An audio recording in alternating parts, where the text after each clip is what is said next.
some introduction to dualizable categories almost without mention of their invariance, because I mean people are not so used to these large categories, and yeah. But first, let me just explain a general idea. So when you consider things like K-theory, so let X be a quasi-separated scheme.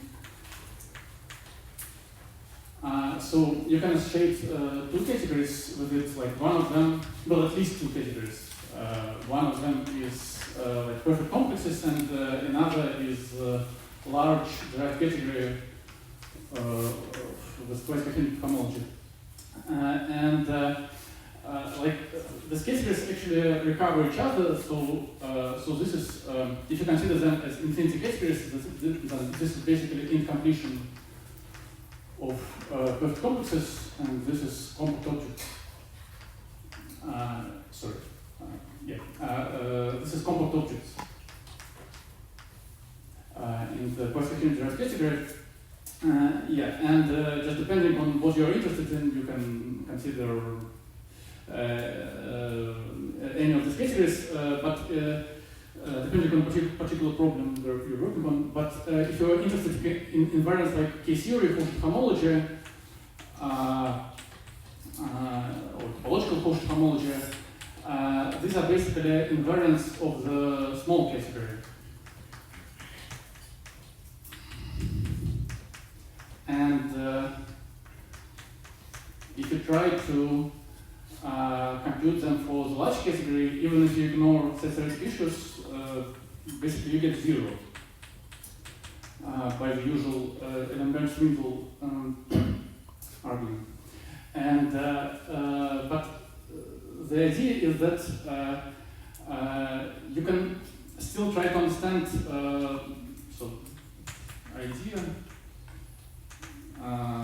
You can still try to understand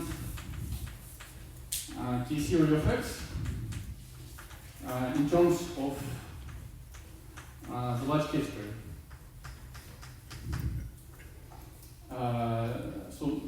So very naively, you want to understand what kind of properties of this category you need to be able to define such invariance. And the very natural question, the very natural answer, is that you need to consider what is known as compactly assembled categories. Compactly assembled categories.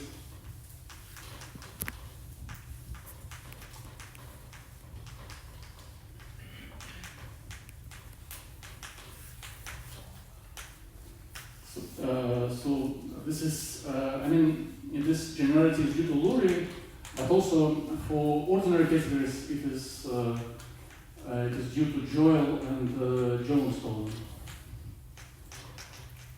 I think it's 1982 paper, and also there were some papers in the case of partial sets, which are 1970 something.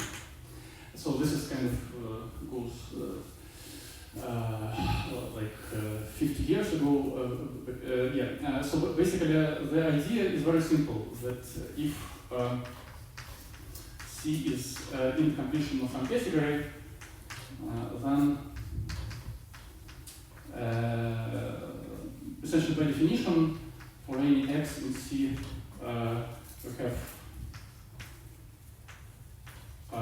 in system of objects which are compact, such that X is the colimit of Xi. But then you observe that this assignment, so sending X to the formal colimit of Xi, is a well-defined functor, which is usually denoted by a y hat from C to end of C. And it is left adjoint to the colimit functor from end of C to C. And then you can basically define a generalization of the class of completely generated categories. And you don't even need to assume that this category is co-complete. So suppose that you have some accessible infinite category with featured coordinates.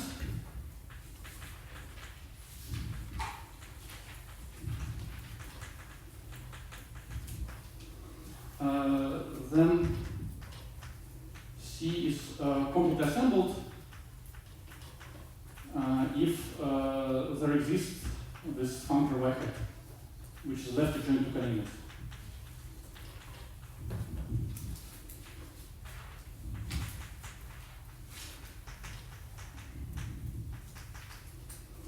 Yeah, and we will see that at least when C is stable, this is already sufficient to define K-theory and actually all the classical invariants. But it's instructive to understand some. I should press the button so that the camera will switch. Yeah. Yeah. Sorry. I thought so. It makes sense first to mention some non-stable examples, and okay, let me say that example 0 is basically any completely generated category in completion of anything, of any small category is completely assembled. But now, if we want to discuss some examples which are not necessarily completely generated, is that the first one is made of just real numbers with plus infinity as a poset. And here, by hat of a real number or plus infinity is the formal coordinate of b smaller than a of b. Well, it is not a very complicated exercise to check that this is the case.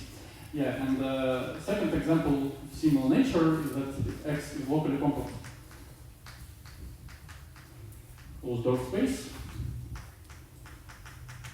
and then the partial set of open subset of X is also compactly assembled.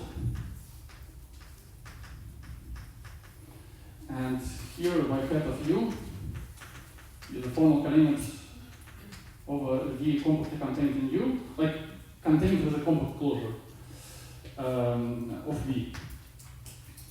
Well, and similar, if you take, like this is the usual notation for compact subsets. If you take compact subset X, but with the reverse inclusion order, then it's also compactly assembled. And y hat of Z is formal coordinate of Z prime, which contains Z with a neighborhood of Z prime. So these are like basically the classical properties of these relations, like compact inclusion and like inclusion with a neighborhood. The standard properties which people use, they are basically reflected by this fact that they are left adjoint to the coordinate function. Yeah, and let me mention maybe as an exercise, I think this is not a standard fact, to the best of my knowledge, that if you consider semi-normed spaces,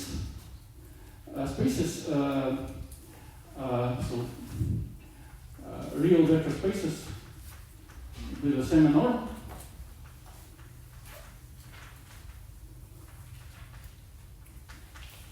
and contractive linear maps. So if you just require that norm of f of x is less equal than norm of x, then this is compactly assembled.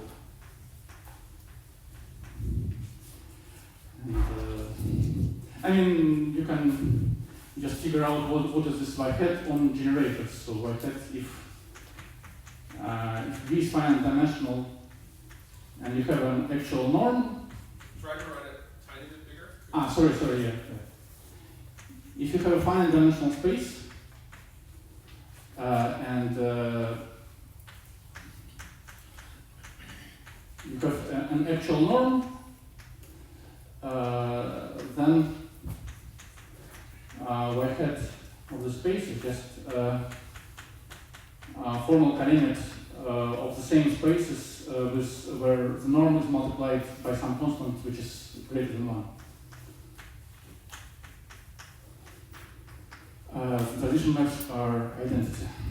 And if you take one-dimensional space with 0 semi-norm, then this y hat is formal coordinate of a positive epsilon of R with the norm which is epsilon multiplied by epsilon value. So this is like a nice exercise for undergraduate students just to figure out how this physical coordinates work for the semi-norm spaces. Yes. Yeah, let's yeah. So these are all examples of non-stable categories, but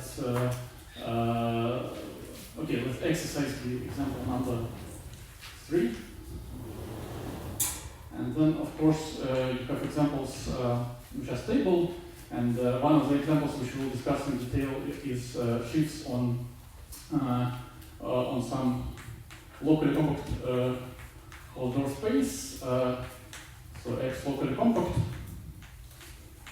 and C is a presheaf of the eligible categories. For example, it might be a constant presheaf. And also, we will discuss nuclear models, but in the non-Archimedean setup, and basically just restriction to affine formal schemes. And there will be 2 versions of this. So nuclear solid models, which is the version constructed by Weston and Pieper in the formalism, in the framework of condensed mathematics, and there will be another version which is closely related, which is defined as a certain limit in the case of dualizable categories. So these are like dualizable categories with a very nice behavior, such that the compact objects of both of these categories are just usual perfect complexes.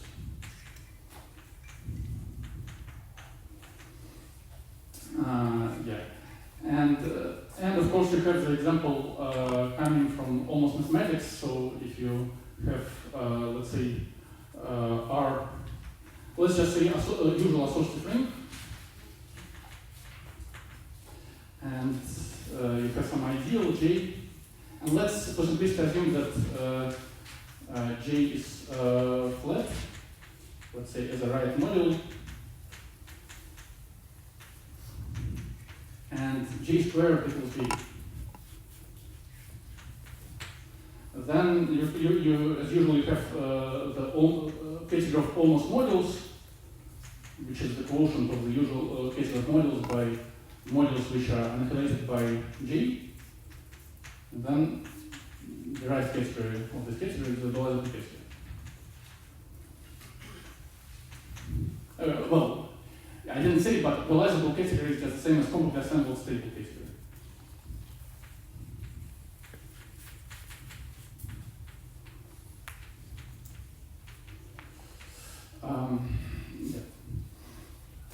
Okay. But what I'm going to explain in this talk is mainly the formal properties of this category of dualizable categories. I mean, essentially how to describe all of them in some sense. Because I mean, this definition, it looks a little bit mysterious. I mean, a priori you have no control of such categories. You only have this property that you have a left adjoint to the coordinate, and it's not so clear how to describe all categories of this sort. And I should switch, right? Yeah. What do you mean, like a sheaf with values in a presheaf of dualizable categories? No, it's just, I mean, you have this Cartesian vibration and you take sections of this vibration. Yeah, but I mean, it's what usually people mean by sheaves of modules over a sheaf of rings, for example. Just a sheaf with values in the Yeah. Mm-hmm. Is that just notation for the limit of categories? Like, no? No, no, it's not. I mean, like pre-shifts is basically a Lux limit. Pre-shifts is Lux limit of this categories, but shifts is like you impose a descent condition. Okay. It's like a vibration over open X for the fibers. Yes. Could you just, when you answer everything, could you repeat the question? Because otherwise the people on Zoom. Once again, I should repeat the question. Yeah. The question was, let me switch. Yeah, no, I should switch. Yeah. Sorry. Yeah. This one.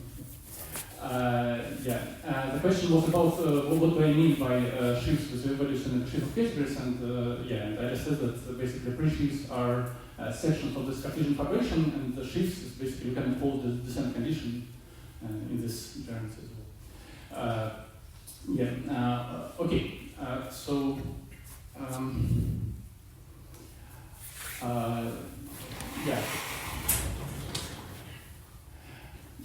Now I want to discuss a few categories of categories, so to say. So basically, first of all, we have small infinity categories, and let's say that I'm restricting to idempotent complete categories. So this is idempotent complete, small infinity categories. And then I have what I denote by cut curve. This is again idempotent complete, small stable infinity categories. And now I want to consider this compactly assembled categories without any assumptions on them, without any stability assumptions on them. So this is category of compactly assembled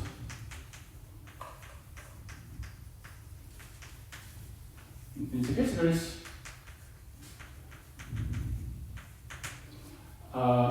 And one morphisms will be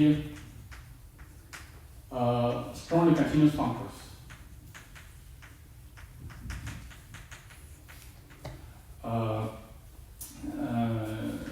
Which means that this functor from C to D is required to satisfy this kind of sort of Beck-Chevalier condition. So you consider C to D, int of C, int of D.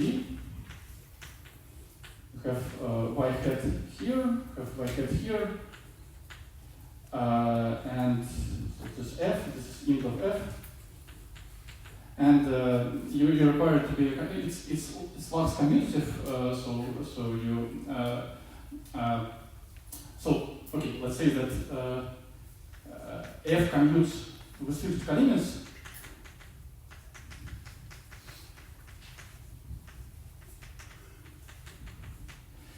This already gives you Lux commutativity of the square, and then you require that it is commutative.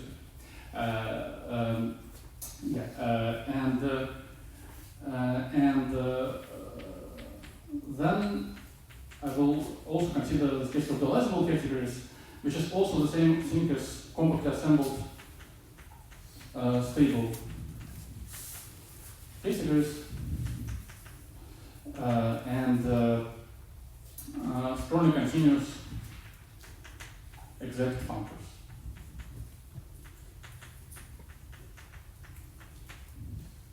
So we have this inclusion, so this is a non-full subcategory, and this is also a non-full subcategory.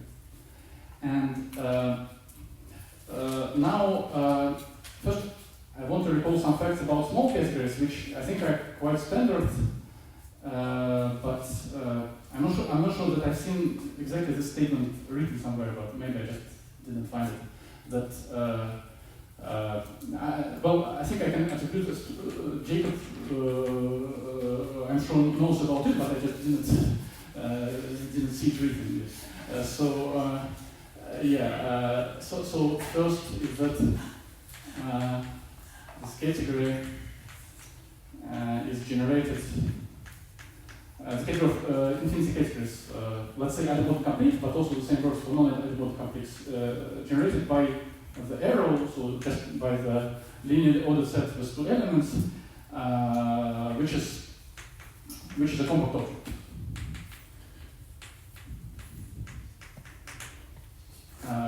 And second is that if you consider small stable carbon complete categories, then this is generated by the category of finite spectra, which is also compact. Sorry, can I ask a question? Yes. For capital stable, do you have any presentability assumptions? Yeah, I mean, by definition, all of them are, well, accessible stable with physical limits is the same as presentable stable. Okay. Yeah. Sorry. I mean, this condition for strongly continuous. I mean, it's not priori clear to me that this commutativity doesn't involve data. Does it involve what? I mean because Data. The word was data. Sorry. Data. Data? I mean, it's Structure, not really extra clear. structure. No, it's not a structure, it's just a property, because if you consider the Kalinin functors, then you have commuter square. And now I'm replacing the vertical arrows with left adjoints. It's back. Yeah, actually condition, yeah. So we have these generations by one arrow and by finite spectra. And so, generated in both cases by Kalinins. And basically, all you need to know, let's say, for the first statement is if you have some functor between small intrinsic categories, such that when you consider the space, the arrow categories, but you consider the maximal subgroupoids there, and you have an equivalence between these groupoids, then F is an equivalence,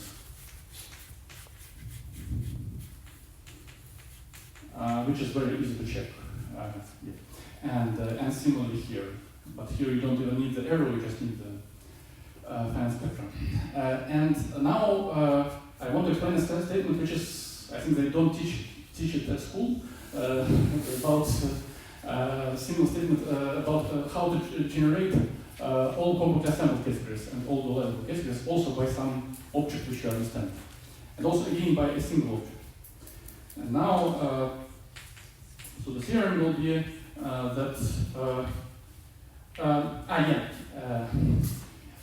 let's for a moment let us believe that compactly assembled categories form a co-complete category. So it has Kalinins.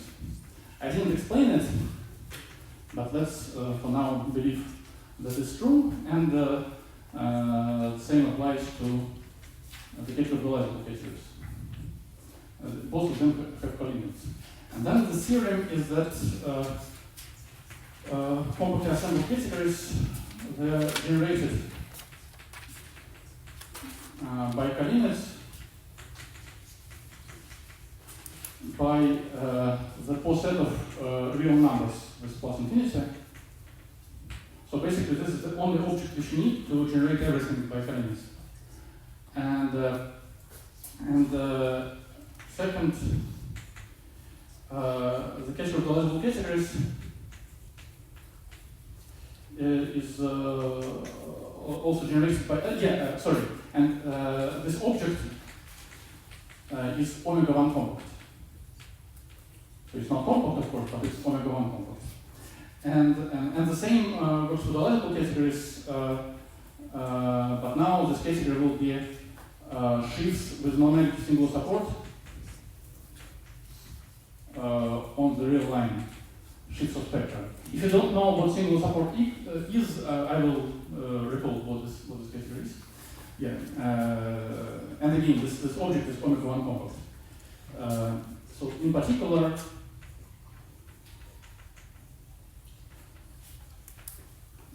both of these categories, of compactly assembled categories and dualizable categories, are omega 1 presentable.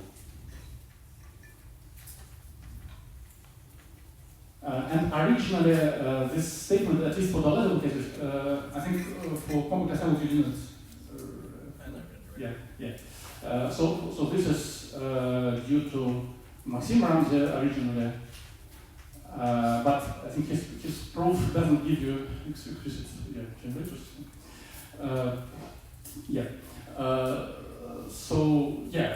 And this is, let me just call it Oreson's lemma.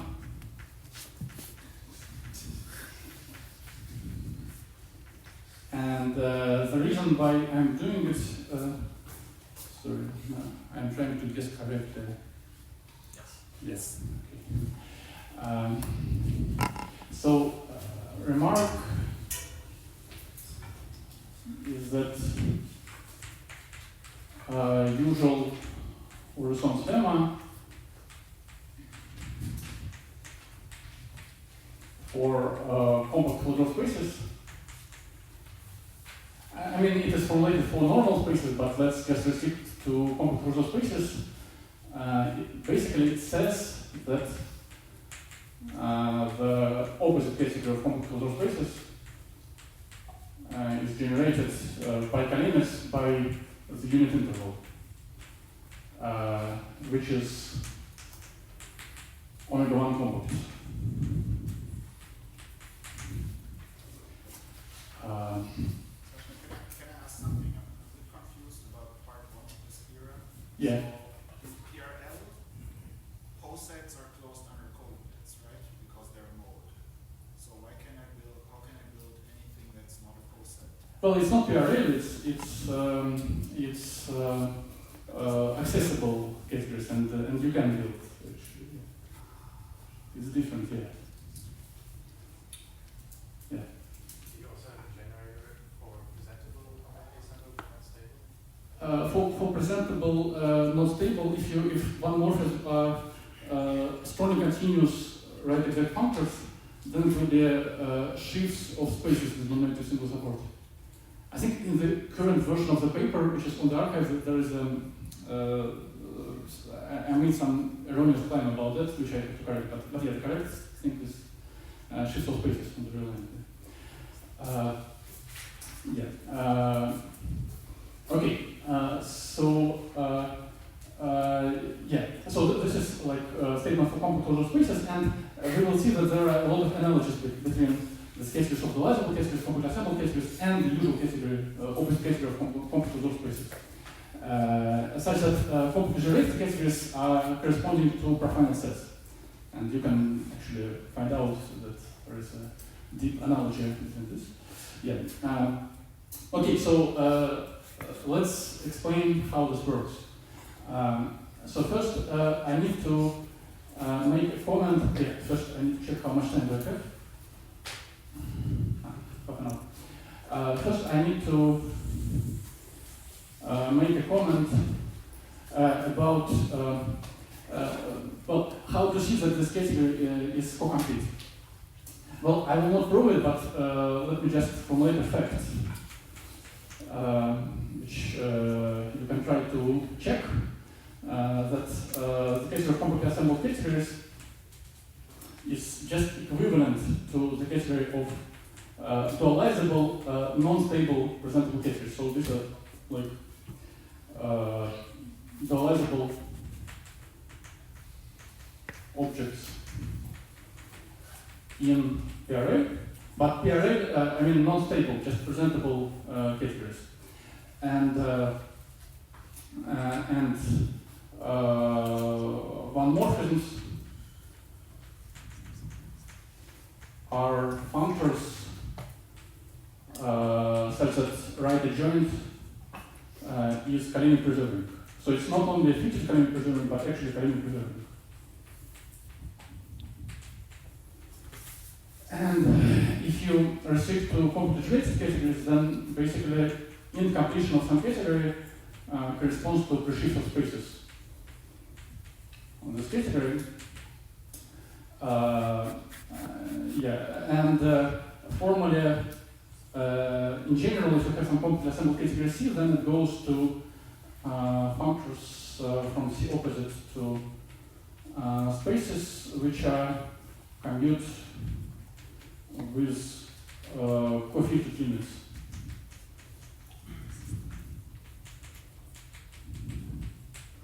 And the dual functor, it sends some category D to the category of functors, let's say G, from D dual to spaces which are Kalenic preserving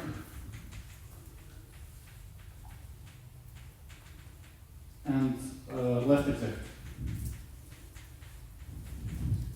In particular, that you can see that in this case, that's exactly what I wrote. So int of A goes to presheaves on A, and presheaves on A go to int of A. So this Kalenic preserving left exact functors from presheaves on A opposite is just the same thing as incompletion of A. It's like all points of the topos. So it's the standard stuff. Yeah. If A doesn't have finite co-limits, you can't really describe int of A this way, can you? Sorry again. If A is a small category that doesn't have finite co-limits, then you can't. Yeah, really I don't require them. Yeah, exactly. But then int of A cannot be described in terms of left exact functors, can it? It can. I mean, just to describe int of A inside of presheaves, these are flat objects. And so this is correspond to left exact functor from presheaves on the opposite case. Yeah, so this is a nice exercise, but I'm not going to prove it now. But if you know this, then you can figure out that if you just take some diagram of dualizable, presentable, non-stable case-space and you take Kalenic in PRF, then it will be dualizable, and this is the same as Kalenic in this case-space dualizable case-space, and so you get Kalenics in compactly assembled case-space. It's not a very straightforward argument, but that's the way to see that this case-space is co-complete. Yeah, and okay, now let me sketch the proof that so by compactly assembled categories generated by this real line with plus infinity. So basically we need to check conservativity. So suppose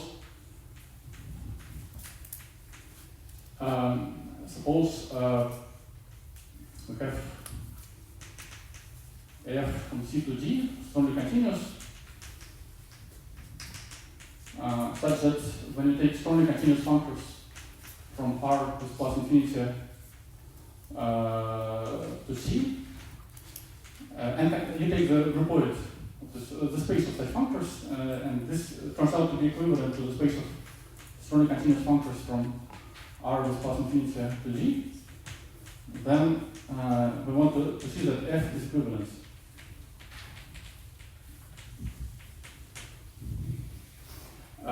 Now, well, let me first recall a few general facts about compactly assembled categories. So first,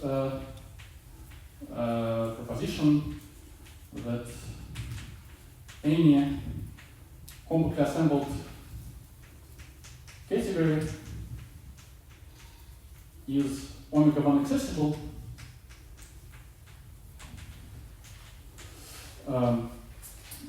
so it's generated by omega 1 compact objects.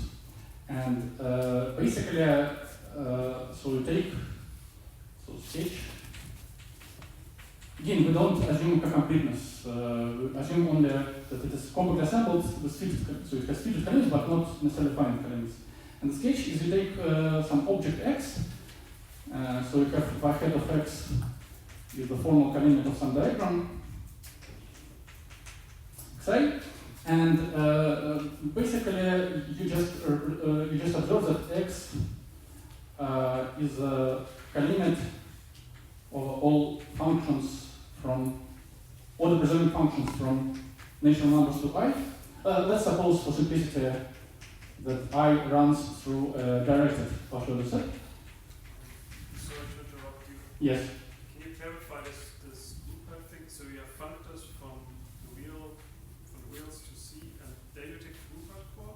And then I'm taking groupoid. Both. Yeah. Okay, thank you. And similarly for D.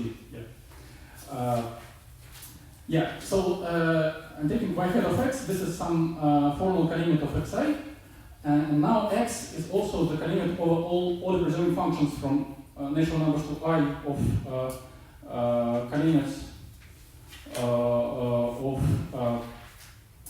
over n of x f of n.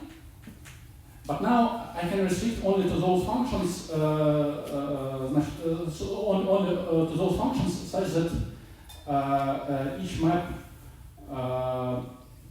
if I take Yaneda of x of f of n to Yaneda of x of f of n plus 1, that I require that it factors through Yaneda hat of x f of n plus 1. And it's not difficult to see that they are cofinal in all order preserving maps, and then these guys will be omega 1 compact. I am skipping some details here, but basically you can just check this directly. And this statement doesn't require any completeness assumptions, just minimalistic assumptions that you have compact assembled category with only fixed colimits. So this is how you build this omega 1 compact generator. So these are colimits of sequences such that for each transition map, if you apply Yaneda, then this map factors through y hat of the target. So this is first statement, and another statement. Okay. Let me give a definition. It's yeah. Functors, they are Yeah. like strongly continuous functors, right? Sorry, strongly continuous, yeah. I mean, functors in the category of compact assembled categories, yeah. It's right, yeah. These are mapping spaces in the category of compact assembled categories, yeah. Let me give a definition that, I mean, there will be better definitions, but for now, let's say that in compact assembled category, a map f from x to y is compact if you apply Yaneda to this map, then you have this factorization through Yaneda hat of the target. And basically the idea is that if the category is compactly generated, then compact maps are exactly those which factor through compact objects. And now another general statement.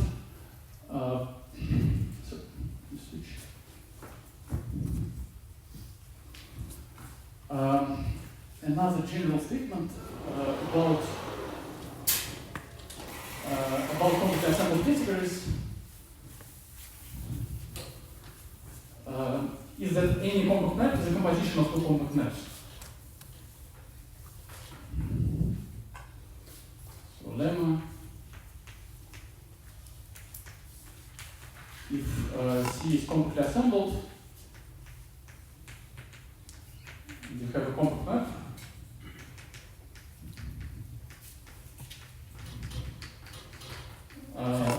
Then there exists factorization. So then F equals to some composition G of G and H, such that G and H are compact.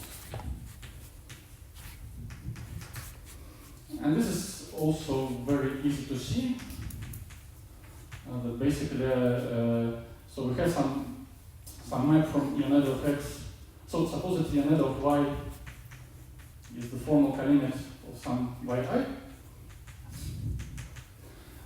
Then You mean Yaneda hat? yeah, sorry. Yeah. Then because Yaneda hat commutes with filtered colimits, Yaneda hat of Y is also the colimit of I of Yaneda hat of yi. And so, and basically then it implies that this gives you a factorization through some yi, such that both maps are compact.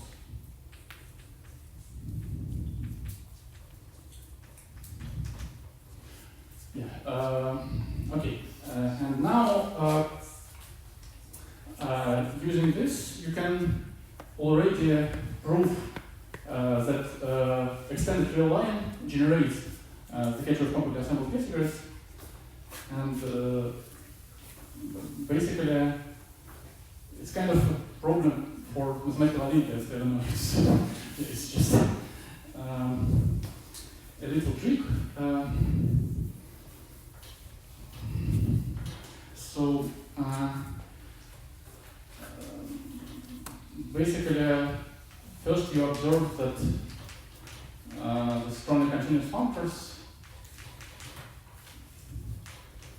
from R plus infinity to C. If you take a functor to omega 1 compact objects, which just sends a functor f, sorry, f is already reserved, so let be g. G to g of plus infinity, and then this is essentially sujet. And basically, you just you start with so you first define this functor on Z. So the functor g which we want to define. So sorry, suppose so let x be omega 1 compact object, then x in another head of x is a formal colimit of some sequence. Let's say x0, x1, so on, such that each xn, each map from xn to xn plus 1 is compact. Then define the approximation, let's say G0 on Z is plus infinity to C. So G of n is x when n equals plus infinity.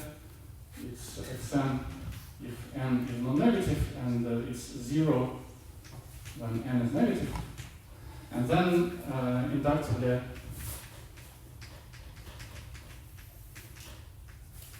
define compatible sequence of functors Gn from Z divided by 2 to the power n with plus infinity to C, such that all transition maps are compact.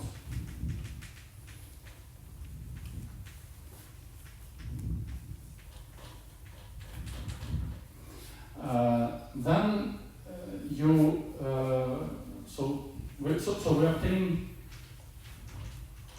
a functor on this poset, which is just Z with 2 inverted with plus infinity to C, such that all transition maps are compact. And then you basically replace it with another functor G prime with the same source.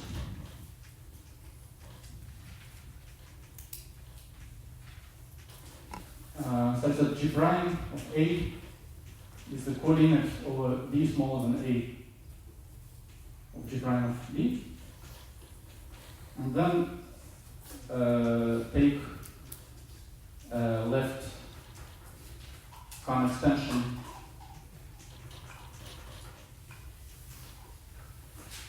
of G prime to extended real numbers.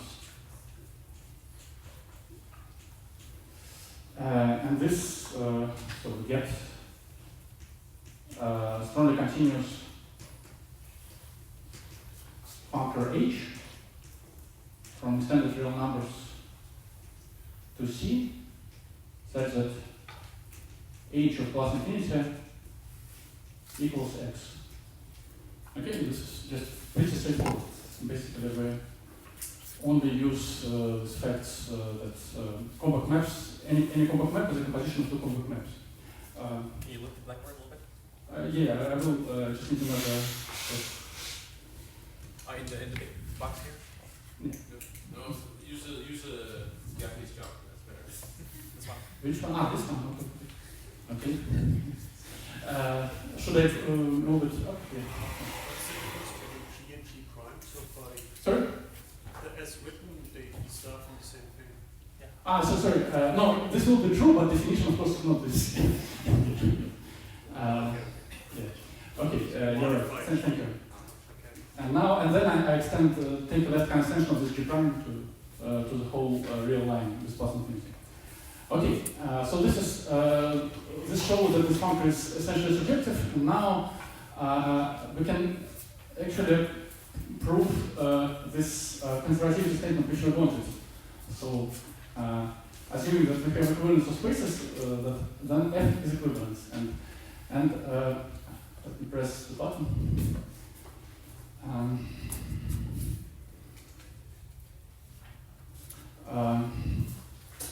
So basically the idea is to understand the mapping spaces between omega-1 compact objects using these strongly continuous functions from the real line. So we want to prove that F is fully faithful. That is what we need.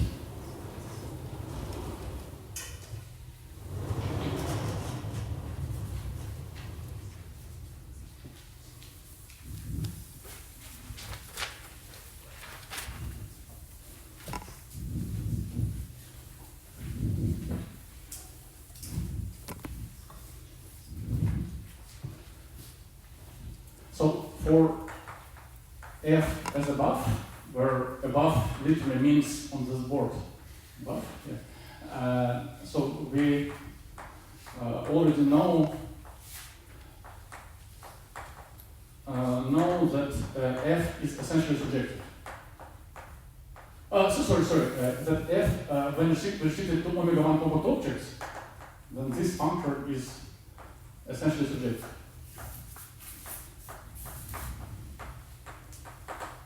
So we need that it is also fully faithful.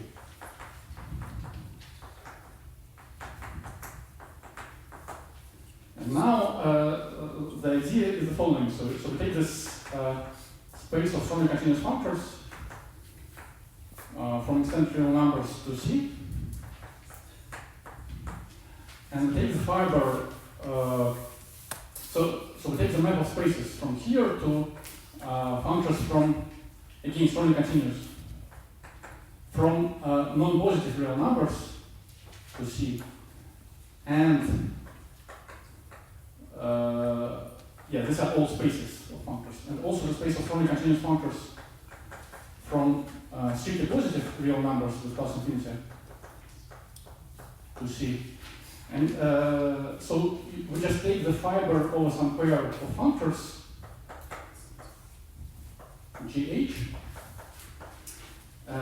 So when we take this fiber, we simply get the inverse limit over positive A of maps in C from G of 0 to H of A.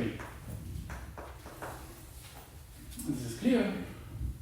Right? If you have a functor defined on non-positive real numbers and on strictly positive, and we want to obtain a functor on the whole real line, we just need to define these maps basically from G.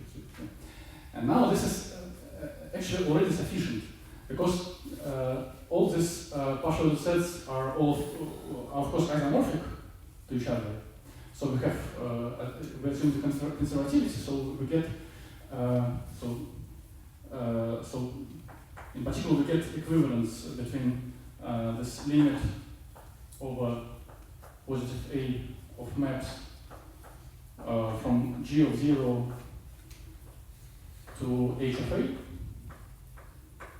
That this is just equivalent to the mapping space, to the limit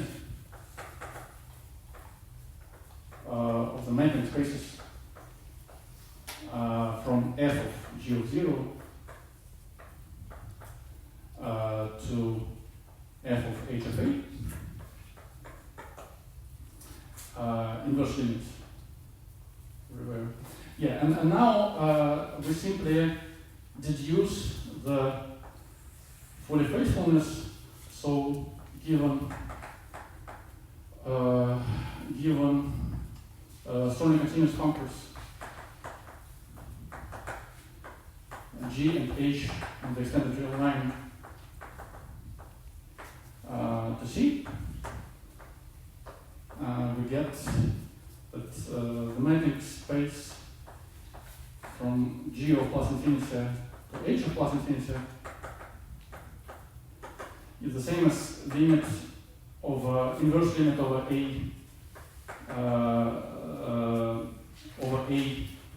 which is less than, which is finite over real numbers A, co-limit over real numbers B of maps from G of A to H of B. And here I use the fact that y hat of G of plus infinity is basically given by a formal co-limit of G of A. And now I can do this simple trick that this is the same as limit over A, over finite A, of co-limits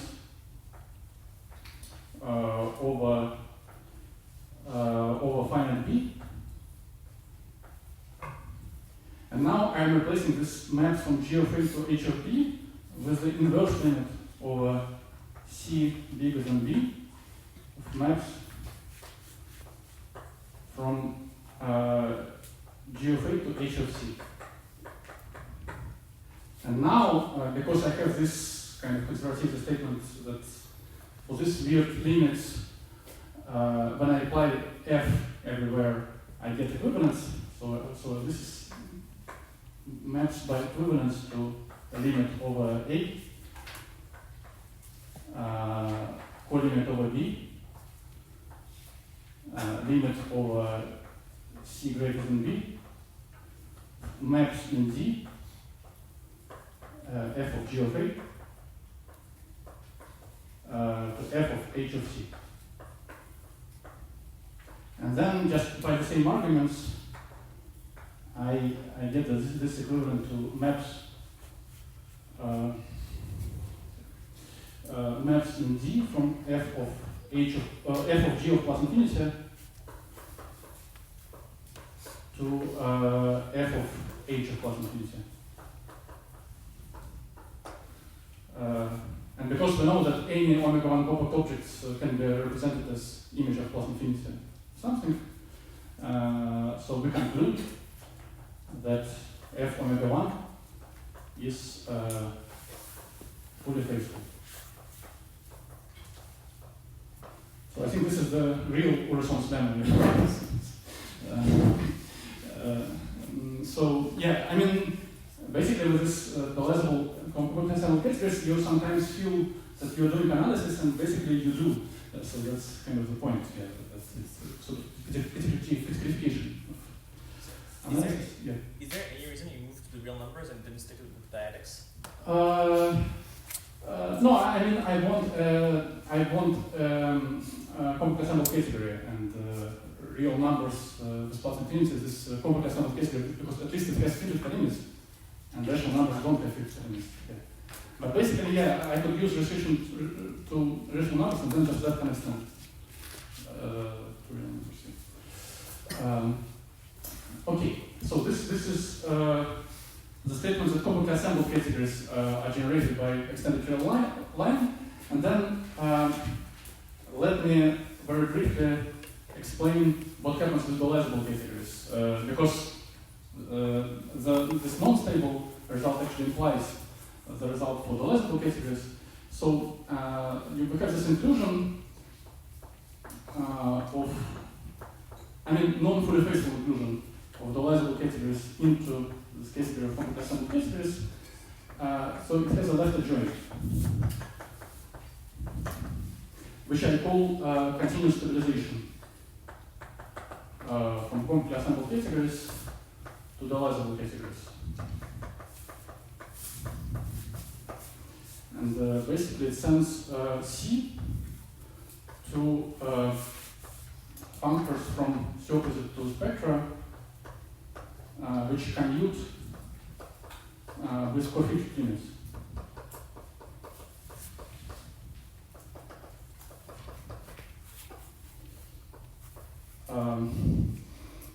So you can check that this category is dualizable, and you have a well-defined functor, and it is indeed left adjoint.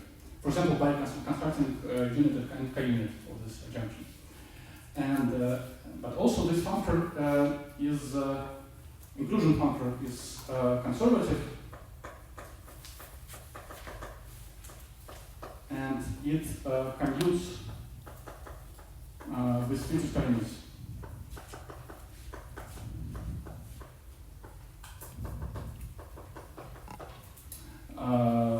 So it follows that continuous stabilization of extended real numbers generates the category of dualizable categories. But this continuous stabilization is essentially by definition, this is the same as shifts with non-negative single support on the real line shifts of spectra. And let me just recall one of the equivalent definitions of this single support on the real line.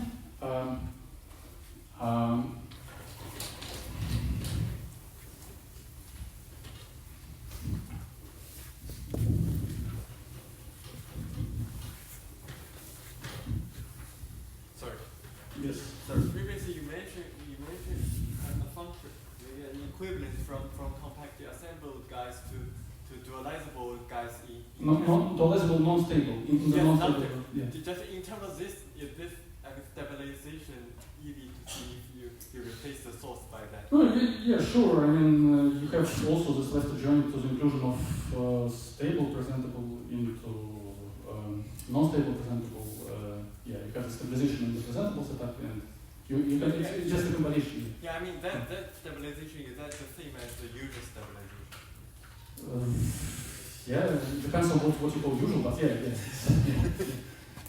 yeah, that's true. Okay, let me mention. I mean, there's a general notion of a single support for shifts on C1 manifolds, but I mean, it's sort of complicated in general. I mean, you need to learn something, but in the case of real line, it's pretty straightforward. I mean. So this is basically, of course, due to Kushevara and Shapira, that for sheaf, let's say F, let's just say sheaf of spectra on the real line, and the following are equivalent. First, that this single support of F is contained in the non-negative part of the Cartesian bundle. I mean, non-negative in the Cartesian direction. And second is that for A smaller than B, sections of F on the ray from minus infinity to B are just the same as sections on the open interval from A to B.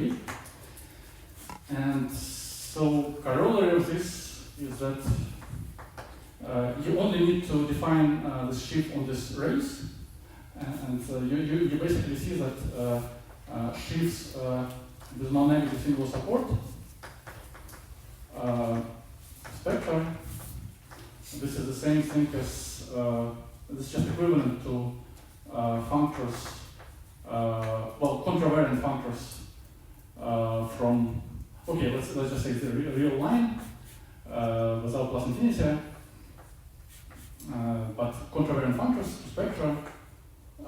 Such that for any real number A, you have f of A, that it's equivalent to the limit over B smaller than A, sorry, B smaller than A, f of D. But this is just literally the same as continuous stabilization. Sorry, what does SS mean? single support. What does it mean?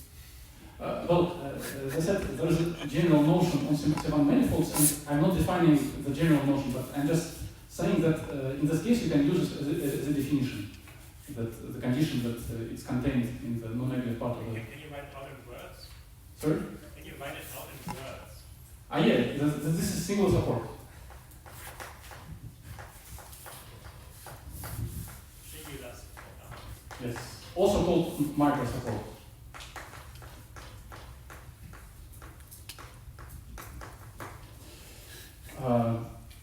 Yeah, so this functions from real numbers with this property. This is just literally the same thing as continuous stabilization of the extended real line,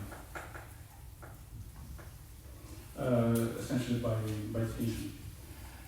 And so, yeah, because I explained that extended real line generates full complex assembled categories, so we see that this category generates dualizable categories. I think I have to stop here.